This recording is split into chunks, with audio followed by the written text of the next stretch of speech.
India, तुम्ही झोपलेल्या सिंहाला उठवलंय माहितीये का?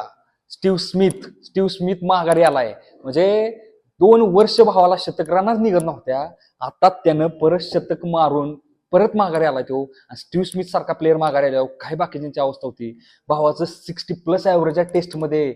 नाद करायचं नाही, उगाच कमावलं नाही भावाने हे ॲव्हरेज. माहितीये का? स्टार्टिंगला ज्यावेळेस आला ना तो असं चाचपडत होता, नेहमीप्रमाणे चाचपडत होता, असं वाटतं की प्रत्येक बॉलला विकेट भेटेल.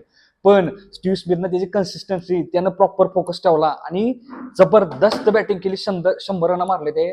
आता स्टीव्ह स्मिथला नोकरी लय अवघड आहे माहिती आहे का? कसं असतं, कुठल्या प्लेअरला कॉन्फिडन्स महत्वाचा असतो, कुठल्या पण क्षेत्रात कॉन्फिडन्स महत्वाचा असतो. आणि स्टीव्ह स्मिथनं परत तो कॉन्फिडन्स मिळवलाय. आता बघा आता कशी वाईट अवस्था करतो इंडियाची बघा देऊ.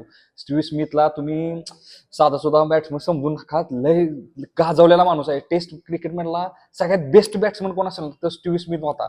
2 वर्ष त्याचा फॉर्म बिघडलेला, पण परत त्याला माघारी आणलाय. 2-3 वर्ष झाला भावाला शतक नव्हतं, आता त्याचं परत शतक आलंय. आता बघा नाद कसा करतोय तो.